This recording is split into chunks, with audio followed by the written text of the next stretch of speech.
Hi, I'm Jane Mcmanus, and I literally have two women here who don't need an introduction, I'm pretty sure, but I am going to try to do them justice anyway. Just a little bit about me. I'm a writer for ESPNW, and ESPNW is kind of a new part of the business for ESPN, and it really is a site for women about women's sports. These women have been chronicled on ESPNW, and we are having a summit, and these women have actually spoken at that summit, and Gabby will be there this year, in Dana Point coming up in 2 weeks.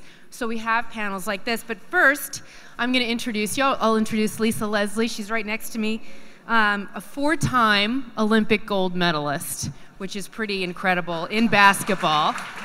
That's right. In case you couldn't tell from the height, she is a basketball player, and in 2008, when she won the gold, she became the first team athlete to win 4 straight gold medals, which is a pretty impressive feat. She played the Los Angeles Sparks in the WNBA from the very first moment the WNBA opened. I remember I covered the New York Liberty that year, so that was a big rivalry whenever the Sparks would come to New York.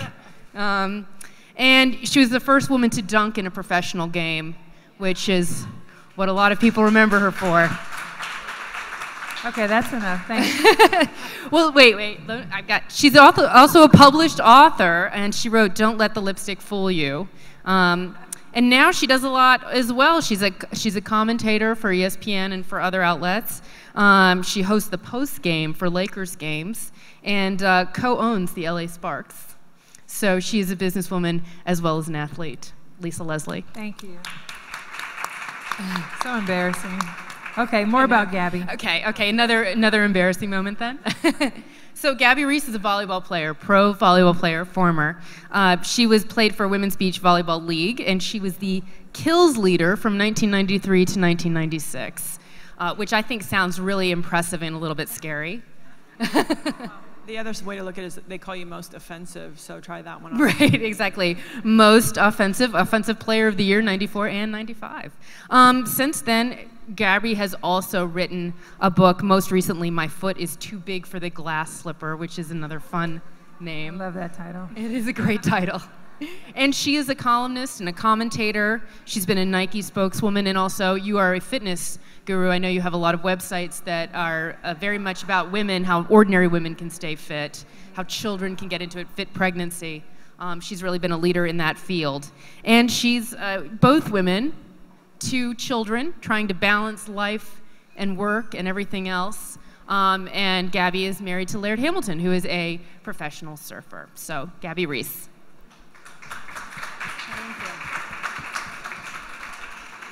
So I want to start off by asking you both, when you realized you were competitive people, and who nurtured that competitiveness in you? Go ahead. I think I've been competitive since I was about 7 years old, and it started playing, that I remember playing backgammon with my mom, and I told her once she taught me how to play, "Don't let me win. I really want to beat you, Mom." And I remember beating her, and I remember asking her 3 times, "Did you let me win or did I win?" So she was like, "No, you won." And I was like, "Yes!" So I remember it started very early for me that I loved being competitive and I loved the idea of winning, but I wasn't necessarily aggressive. So those are 2 different things. It definitely takes a little bit more aggression to be competitive. But starting out early, I was just really excited about winning. How about you, Gabby? I think I was a very late bloomer. I was always interested in trying to do things well. But again, I think because also being female and being tall, sometimes you actually put that away, that aggression that takes to be really competitive.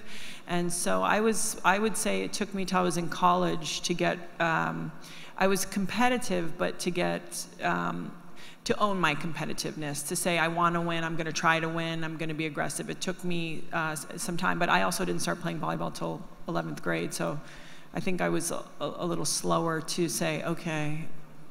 Because when you're bigger, sometimes you're always going behind. And as a girl, they teach you, nice girls act like this and like that and all of that, and you don't learn to separate that being aggressive or being competitive it doesn't make you a bad person. Right. Well, I think sometimes, you know, what you're taught to be a feminine little girl is different from what it takes to be a successful athlete. So why do you two think that you were able to be kind of more successful when it came to basketball or volleyball? Is it talent? Is it hard work? Is it just that kind of not going to quit attitude, or is it combination? I honestly believe I was not a sporty girl. I jumped double dutch, I jumped rope at school, but I wasn't really into sports.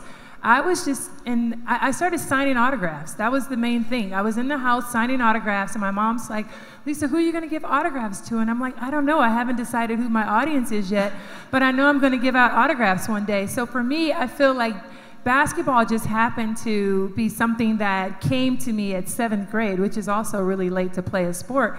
But I just knew I wanted to be successful and I wanted to be somebody. In fact, I thought I was going to be a weather reporter. I saw a weather reporter on television when I was young, and I thought, oh, wow, she looks pretty. I like the way she looks. And because she was so fashionable, I thought, that's what I want to do. I want to be on television, and I want to give out autographs, and I'm going to do the weather. So basketball, for me, I always say it's what I do, but it wasn't who I am, because I've never really been that into sports initially when I started. And maybe because I didn't have brothers, I don't know, my mom wasn't really into sports. So for me to play basketball, you know, I told the coach, hey, listen, if I fall down, I'm not coming back.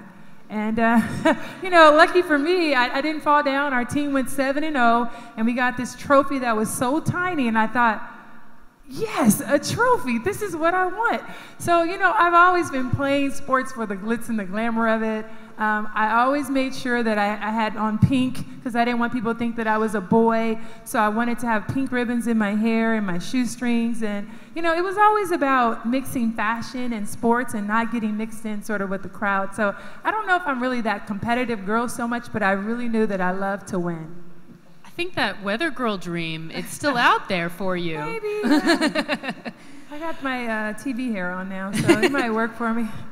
Gabby, how about you? Well, I think, listen, once you get into college and the pros, you certainly start to realize that it's a combination of people who work very, very hard, and then if you have the skill set and the discipline to work hard, but you're talented, that's where the advantage can come in. I think you'll see a lot of times when you're younger, the most talented athletes, because they're so much better than everyone else, they actually don't develop a strong work ethic. So then they fall to the wayside as you go higher up. And you'll see that, you know, mostly the greatest athletes are generally the hardest workers. So I think for me, I always knew that I had to work hard to get it done. And it was the thing, too, that it sort of allowed you to earn the right to win. I used to think, I know I've worked as hard as my opponent, maybe harder, and I deserve, and I'm going to let myself win. And so I think that at that level, there's never a substitute for hard work. It's just, that's grinding. I tell my kids, they're very young, and I go, listen, no matter what you do in your life, I want you to understand something. You will have to work hard. You know, you were both very successful at marketing yourselves at a time that was kind of when that was on the vanguard of, you know, women's sports were kind of coming into their own. And you all were really able to translate that beyond the playing field. And I want to know what it was, or how you went about thinking about that, and how you were able to kind of transition into the marketing aspect. Well, mine was out of necessity. Nobody cares about beach volleyball. It's a sport that's this big. And so I learned very quick. I was playing volleyball in college, and I got the opportunity to model here in New York. And I was going back and forth and playing ball, and gave up my scholarship, so I wasn't investigated by the NCAAs because I was modeling and making money. And I did that until I finished competing at Florida State. And when I turned professional in beach volleyball, I went, oh, okay. Like, they were like, the best player in the world, and she's a school teacher. It was like both things. So I thought, all right, I'm going to put together what I learned from fashion, which is if I did have the opportunity to have someone take my picture, I would make sure the photographer was talented and the hair and makeup people were talented, because it was so infrequent that you had to really maximize that. I started writing for magazines and doing television because I used to joke that that's how I supported my habit of being a professional athlete.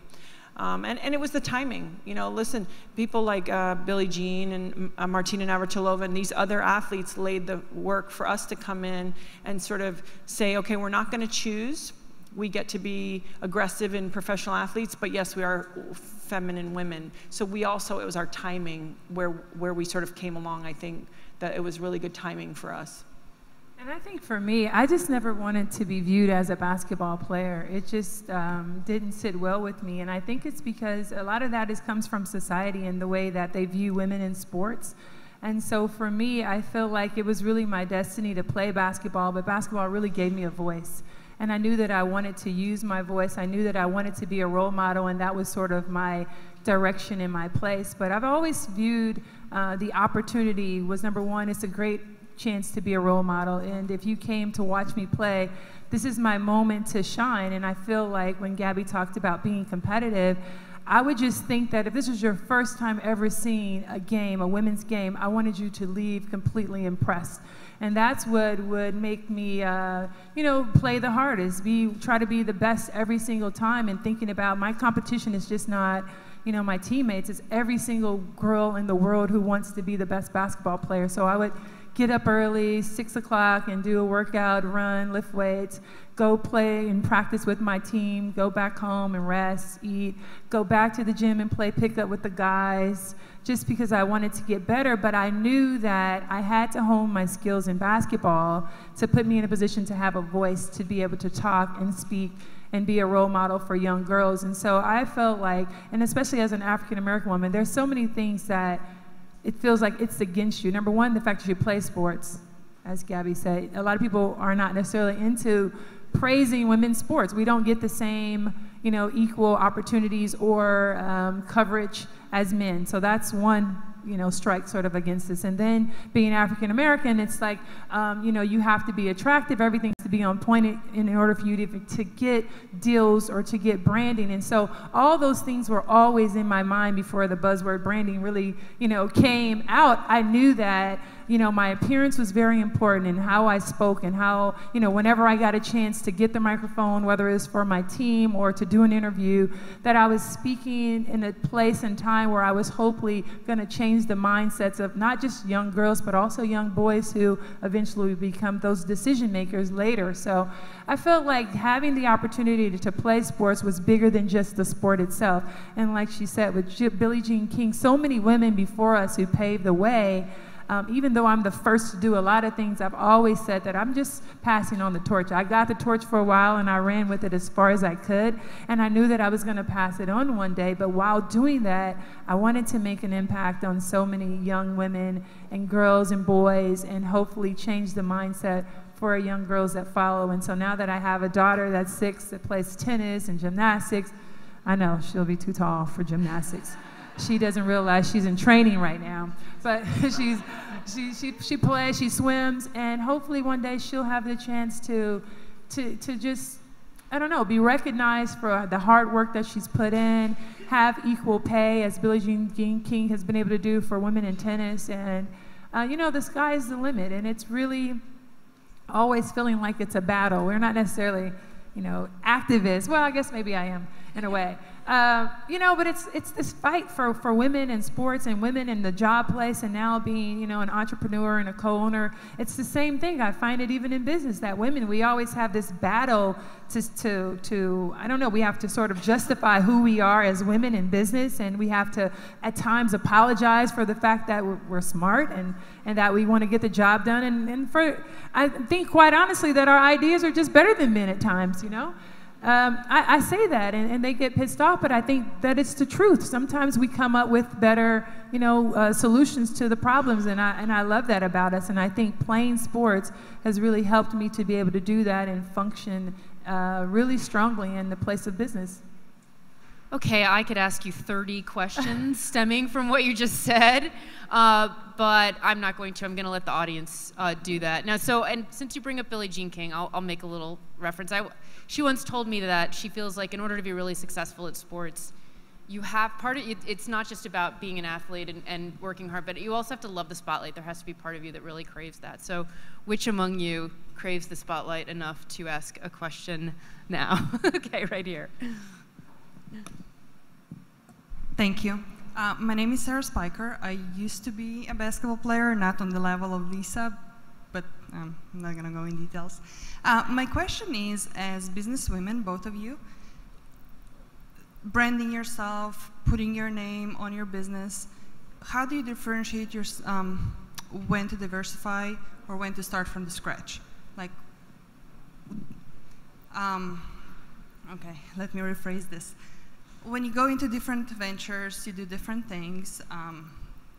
How long do you keep your name on something, and when do you remove yourself and put different name, different brand on what you're doing because you either don't want to be associated with or you don't think it fits in a long run? And I think you really have to be true to yourself. And what I do usually to stay on track with being true to myself is I write out my goals. I write down my short-term goals, which are goals I want to achieve within 1 year.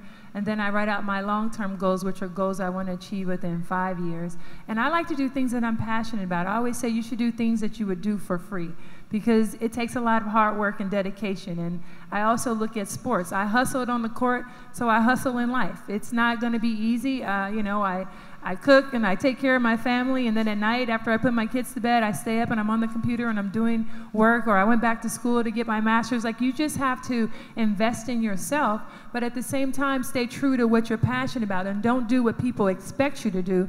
Do what you love to do, what makes you happy. And I think when it comes to branding, for me, I do things that I don't have to work too hard to try to figure out. I love public speaking, so that's what I do. I love sports, so I talk about sports. I give the guys a hard time about sports because that's a no-brainer for me. I love working with kids, so I have an academy that's a leadership and basketball academy. Why? Of course, I can teach any kid how to play basketball, but it's more important to me to teach them how to be good people. So I do things that are natural to my personality, that I love, that I'm passionate about, that I can show up and be 100% doing it. I don't do things that I'm not comfortable doing. I also am a spokesperson for an American SAP user group, which is a technology company, because I love technology, but at the end of the day, I talk to those same people about leadership skills, about teamwork, working together and getting a project done, and not getting so involved with the individual personalities of, you know, personality types versus removing the emotion, and how to work and stay on task and get the job done. So I do things that I really feel passionate about, that I love, and that would be my biggest advice for you, is to pick things, write it down, and really guide yourself. And there's this book written by Whitney Johnson called Disruptive Behavior, to learn to disrupt yourself. And sometimes you have to step out on a limb and do things that you're not comfortable doing, but it may be the path that you so choose, that you're, you know, some people say, I always wanted to be, you know, in marketing, but they're so scared to change. They don't want to change their career, but do things that can help you change and go in that direction. If that's something that you would be happy doing and you're passionate about, try it. It's okay. And I'm not saying just quit your job tomorrow and don't have income, but find ways to work towards those goals to accomplish it. And I think, you know, you always hear the word authentic. I think you have to represent things and yourself that feel right to you, and also it does change. You know, as an athlete, your life as an athlete is so very short, and you do change, and so you have to allow that change. I think sometimes we all do what we're comfortable doing over and over, and like Lisa said, I think sometimes it's important to sort of take a survey, like, well, where am I now, and you know, what seems important, and where do I want to be? And even though that is hard to let go because you're so identified with whatever it is, you know, I don't know if Amber's still here, but she just created a new clothing company, and you know, these things take a lot of work. And the other thing I think I've learned I've created businesses and I've collaborated, is if you have people that you can collaborate with that are already sort of doing in a space that you want to be in, don't be afraid of that, because there's something really important about learning that oftentimes is a much more effective way than going, I'm going to do everything from scratch. There's something really good about that too, because you learn all those and you make all those mistakes, but there's definitely a time to collaborate and stuff. But I think, you know, it always is about change, and certainly authentic. You know, it's got to be authentic. And we're allowed to change our mind. You know, as you learn and know different things, that happens too. Okay, I believe we have one right here. Hi, what are some of the lessons that you would pass on to your daughters or to us with regards to some of the worst competitors that you came across, I'm sure there's probably things you learned from these people. You mean bad competitors? Or just anybody in your sport or in anything that we all do. There's always somebody that comes up that is probably, the person who's most competitive with us in that specific field. And I think there's always something positive to learn from those people, but there's probably some emotion that needs to be probably turned off so that you can compete and win and not feel bad and not let that person, because it's about you, it's not about that other person, yes, right? Well, comparison, right, is the death of happiness, right? I think this is one thing I've learned being around a lot of powerful women and women who were born in some ways more talented than I was. That's a very interesting thing. I'm sure you guys have experienced that where you're like, oh, they're just smarter. They came out with a high IQ, congratulations, and they're really good at that. It's the same thing when she jumps really high and she's faster and like, great. So I think it's about celebrating other people's strengths, learning and not being afraid of them, and not feeling like you have to tear them down to feel better because really you're fearful of those strengths that they possess. But for me, thematically as a female, and what I talk to my daughters about is never taking anything personal. As women, we take everything personal. We take everything personal in our relationships, in our business. What do you mean by that? And why'd you talk to me like that? And whatever. And I think it is so imperative to take, this is where we can really learn from men, which is, the guy, like, he didn't mean anything by like, can you move that cup? He just meant like, move the cup. Like, it's not a big deal. And you learn that from great coaches teach you, get it done. Well, why did you talk to me in that tone of voice? I think, no, get it done, like just get it done. And I think I try to talk to my daughters about not taking anything personal, but also speaking your mind and being direct and saying, this doesn't work for me, I don't like that. That's okay. That is so hard for us as women to do, and we wrap so much emotion around it, and we get so ramped up, and we're like, just to get to that place, where I think if we learn sooner in our life to go, I'm sorry, that doesn't work for me, or when you did this, it pissed me off. And I think, men are very good about sort of communicating that way and then not even looking back. Like, we do it, and then we're like, oh my God, was that okay that I said that? Was I too mean? Was that confrontational? No, speak your mind. I think that's important. And I teach my daughters too, we're never going to be liars and we're never going to be victims. We're not victims. And to play that card in business or any other time, I think is a no-no. So for me, if I could teach them to not take it personal. And for me, I teach my daughter, even my kids at the academy, that life is a competition, so compete. And I think that for whatever reason, as a nation, we've moved to a place where everybody's a winner and everybody gets a trophy. And that's just not realistic. So I think that it's important for kids to recognize that you're competing, even when you're in school. My daughter's in first grade, and you're competing for grades. You're competing to be the best. When she plays in her sports and tennis and gymnastics and swimming, she's in a competition, and I think it starts early to help kids to understand that life is a competition, and competition is not always negative. And sometimes we look at competition as a negative thing. And like Gabby said, we're teaching girls to sort of not warrant competition as opposed to accept competition. It's okay to compete. And what happens a lot with women is once we start competing, we can't be friends. See, when you watch the women's, like if you watch women's tennis, like the women's tennis players, like they don't talk to each other. Nothing's happening off the court because they can't talk. The guys will go grab a beer and they'll hang out. Yeah. It's like women, when soon as competition comes in, it's like, I can't stand her. Oh my God, you want to fight? I mean, it's so much, and we have to get to a point where we recognize that competition is good because we're competing also as a nation. We're competing for colleges, we're competing for education, and we have to get back to a point where we learn to compete. And I think with women, the one thing that I always tell my daughter as well as the kids in my academy is the sooner you learn to play a sport and remove the emotion, the better you'll be. The less emotional I was in basketball, it's just like, look, what's the problem? We're down by 20? All right, this is what we need to do. Let's get down to 10. Let's execute our offense. It's the same thing in business. Like, look, we have a problem. This is the problem. What is our solution? The first thing we need to do is whatever it is, I don't know, maybe reach out to the customers. Let's problem solve. Let's reach out and let them know. Let's issue an apology. There's certain steps to problem solving as opposed to getting so emotional. And that is the one nugget that I'd say that women we often have that problem of removing the emotion, and that's my biggest advice when you can operate in business or in sports without so much emotion. But without losing being a woman, because I think the gift that all of you have as women in your business is that you're women, right? So it's try not to take it personal, but don't forget your woman, your feminine energy and all the way your brain thinks, because you're bringing that to your business, which is part of the gift. I just want to say this has been such an inspiring conversation that I'm really glad I get to go to the ESPNW Summit to hear more on this topic. But that's all we have time for here today, I'm sorry to say. But anyway, how about a hand for Lisa Leslie and Gabby Reece. Good luck, everybody. They're pretty fabulous.